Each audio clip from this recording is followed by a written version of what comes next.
Hello, and welcome to this video tutorial on the Tadano online tools, in which I would like to introduce you to the Outrigger reaction force calculation tool.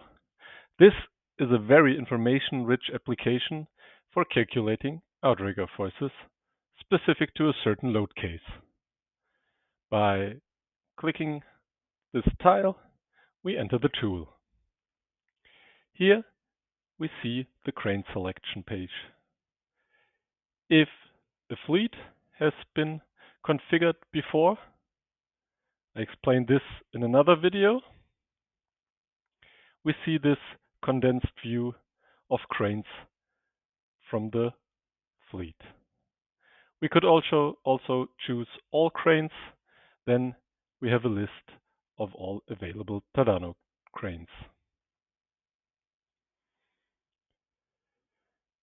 To choose a crane, you click on the respective tile and then we enter the configuration page.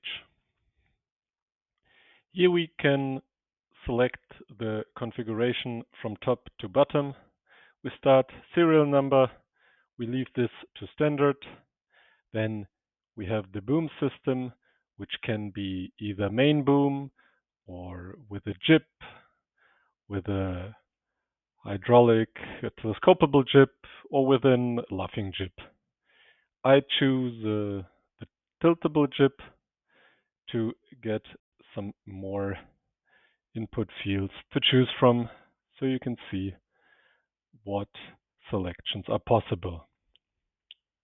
Now we have to configure the jib, so we choose a jib length, we choose the offset angle, we now choose the boom length.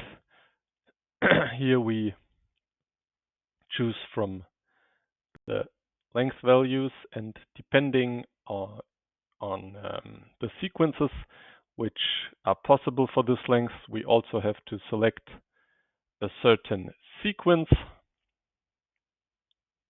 Next comes the counterweight. We choose the counterweight we want to use, and then we select the outrigger base width. We can choose either symmetrical or asymmetrical. With symmetrical, we would expand all 4 outriggers to the same width. In the asymmetrical option, we can choose a width for each outrigger. Be aware to carefully check the numbering with this little pictogram here, so you are certain which outrigger you extend to which width. I will make my selection, and next we can choose the slewing angle we want to calculate our outrigger forces for. Here we have certain options like maximum ground bearing load in service in working area, 0, 90, 180 and 270 degree. The slewing angles where the boom is over the outriggers, or we can input one certain slewing angle value. In this case, I will choose maximum ground bearing load in service in working area. This will give us for each of the 4 outriggers the slewing angle where the highest ground pressure occurs for each outrigger. We will see that on the result page. In the hook block selection, I can choose a certain hook block, and please have a look at the maximum possible lifting load displayed down here. Once I choose a hook block with a certain weight, this weight is deduced from this maximum lifting load. I can also enter a value for the slings in tons, and also this weight is deduced from the maximum lifting capacity. At the very bottom, we now choose the working radius and input the lifting load we are planning to lift. Finally, we hit the calculation button and on the result page, we see on the top a summary of the inputs we just made.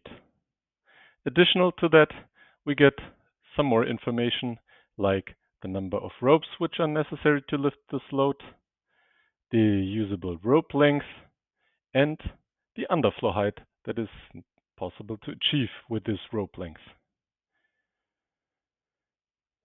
In this table, we see the resulting ground pressure forces. As mentioned before, for each outrigger, we get one slewing angle in which the highest ground pressure occurs.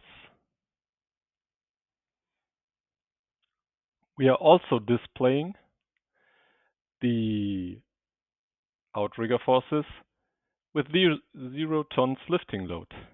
As you can see here, it's possible that the ground bearing pressure is even higher without a load if high counterweight is selected and we have a very disbalanced configuration without the load. Also note that the numbering here corresponds to this little pictogram we show at the side.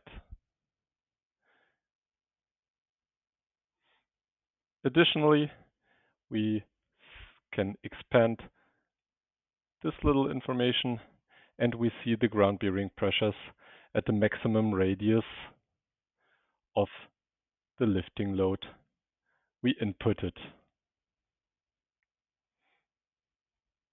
If we scroll down a little further and expand the outrigger pads, we also have the option to input the surface area of our pads to calculate the ground bearing pressures with these pads. Once we hit apply, the values are for each of the 3 scenarios we saw a little further up. We can display the results either in ton per square meter or kilonewton per square meter. At the very bottom, we see one more pictogram of the crane, and we also see the print button where we can create a PDF with all this information.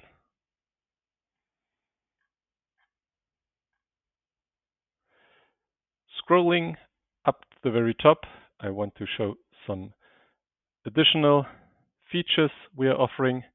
For example, with this floppy disk symbol, you can save the configuration, the calculation we just did. With this folder symbol, you can open and load previously saved configurations. If you make changes to a previously saved configuration, you can use this floppy disk without the red mark to save these changes.